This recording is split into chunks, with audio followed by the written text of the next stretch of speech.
come back from that short break before Liverpool took on Chelsea. Their rivals totally annihilated Crystal Palace away from home. Yeah. 1 goal against Manchester City, 3 goals. Yeah, Tony. I mean, City at the end of the day won comfortably, but at 2-0, you remember Crystal Palace got a goal there from their captain Milivojevic, and then been brilliant also. He's been brilliant, Tony. And then there was that time when we thought maybe it's the time for the equalizer, but they got caught up on the attack, and then one counter they got the 3rd goal there. But overall, I thought Crystal Palace had done the job in second half. First half, they were totally off. So if you use that approach against City, I think you lose the game if you give them a head start against you. But City is still trying to push on. They know if they win all their games, they'll be the champions, and they're trying to do that as of now. Very, very interesting performance from Manchester City. They are beating Crystal Palace with 3 goals, 2 goals brilliantly taken from Raheem Sterling, who, like I said, is one of the players that will be considered for the PFA Player of the Year. He's been brilliant, this guy. For Pep Guardiola, he's improved so much under the Spanish coach there. But of course, Crystal Palace finding themselves now in 13th place on 39 points.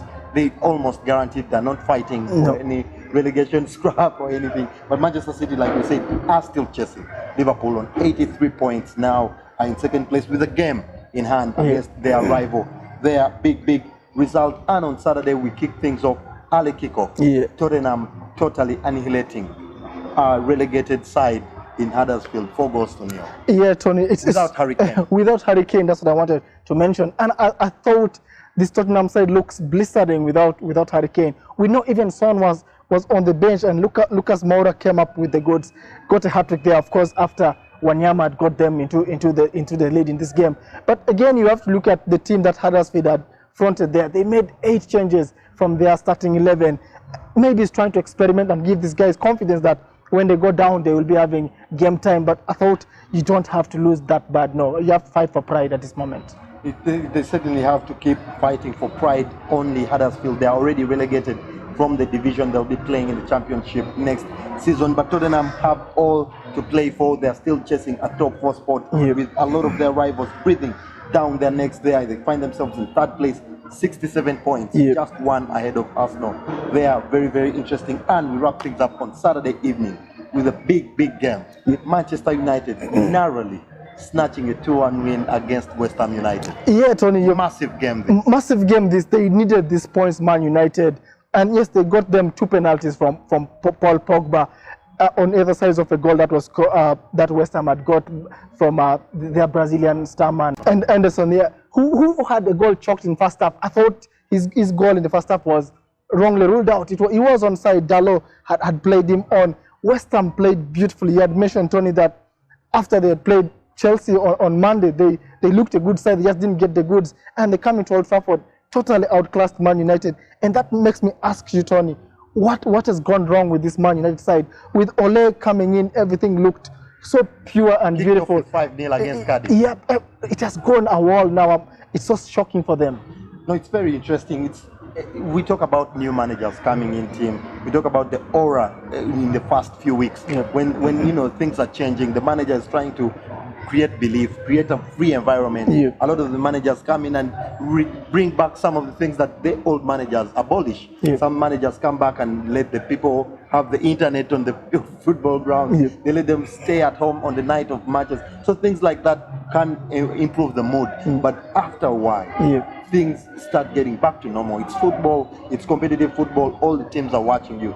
There's the excitement, the freedom to roam. I think it's going away from some of the players. I've not seen Martial enjoying as much as he was enjoying the first couple of games. Rashford, for me, is one of the players who has fallen below par in the past couple of games, and he has to watch himself because Lukaku is slowly but surely getting back into the team. He had taken him out all. So it will be very interesting to see how he performs tonight in a massive game at Camp Nou. We'll be getting to that in a moment. But Manchester United winning that and keeping themselves firmly in also a chasing, continuing their chase for top 4 spot. They're currently lying in 6th place on 64 points, just 2 points behind Arsenal and Chelsea. They are big win for Ole Gunnar Solskjaer, one that he really needed to give some faith back to the fans and the players, as well as the hierarchy that has just given him the permanent job for 3 years. Don't forget, he has a good record at home, even with all the poor performances they've been having. At home, he's not lost. Things are still very, very solid. Monday night is when we saw Watford taking on Arsenal. An interesting game. We had thought that Arsenal's run away from home has been dismal. They managed to get a 1-0 win in this one. John, they managed to get a 1-0 win there. I thought Watford shot themselves on the foot. First of all, Ben Foster, poor goalkeeping. A striker is charging on you, and you just can't clear that ball. I thought it was good to be punished for him, so that he knows it's an experience at the end of the day for Ben Foster. He's a goalkeeper that it can be very annoying sometimes. And Aubameyang got that goal. He says he's dreamt of scoring something like that from a keeper's mistake. And then Troy Deeney 10 minutes later, elbowing. 2 minutes later. 2 minutes later. Sorry, Tony. He didn't elbow, but he acted like he was going to elbow. And for me, I still believe it should have been a red card, which was given to him. No, it was silly from Troy Deeney. You're the captain. He's the leader. It's 10 minutes into the game. You've just considered a goal. You're supposed to be galvanizing the side to now start pushing on. You don't get a red card in such circumstances.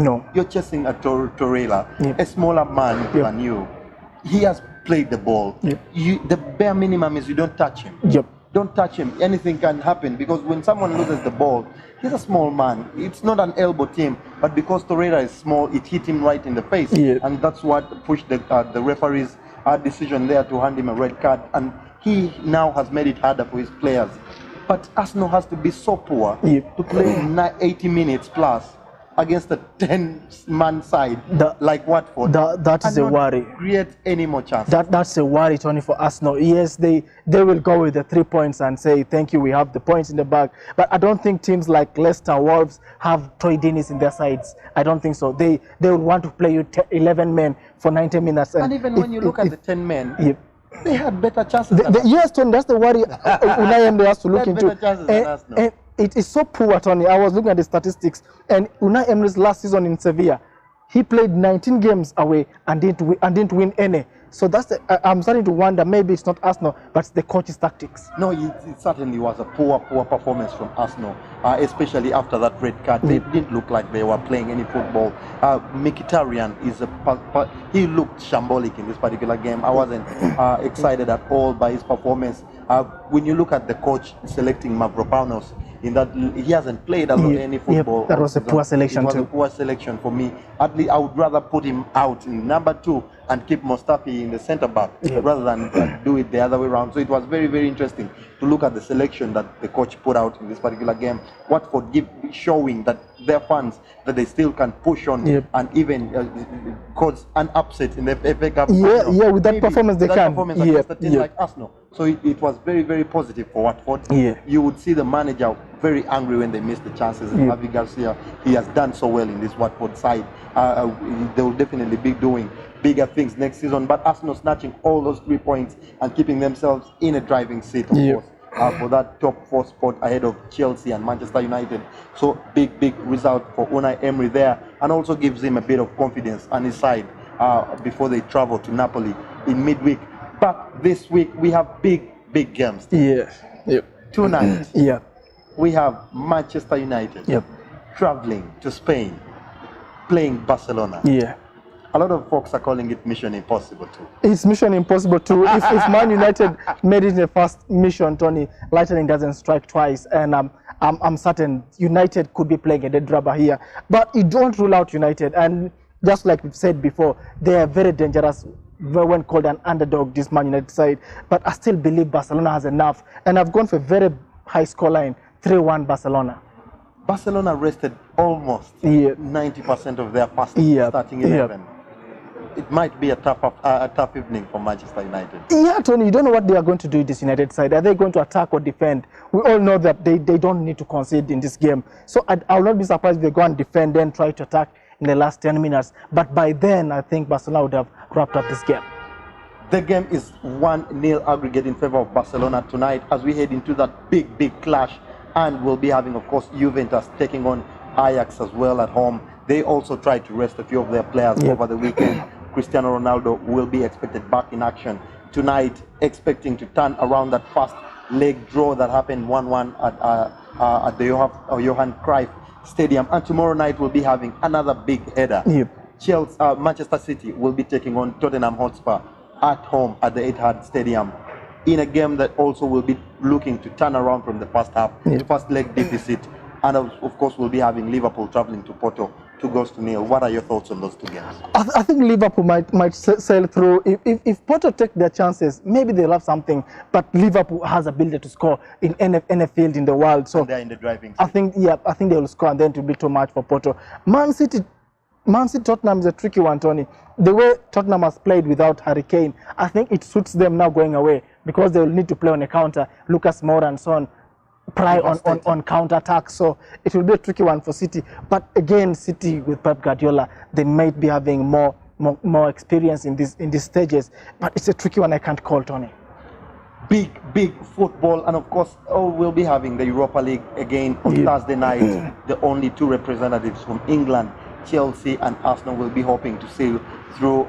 We'll be bringing you the news on our social media pages, the Tony and Tim Show, across all social media pages. That's Facebook, Twitter and Instagram. And don't forget to click the subscribe button on your YouTube channel as well. You'll never miss any of our videos.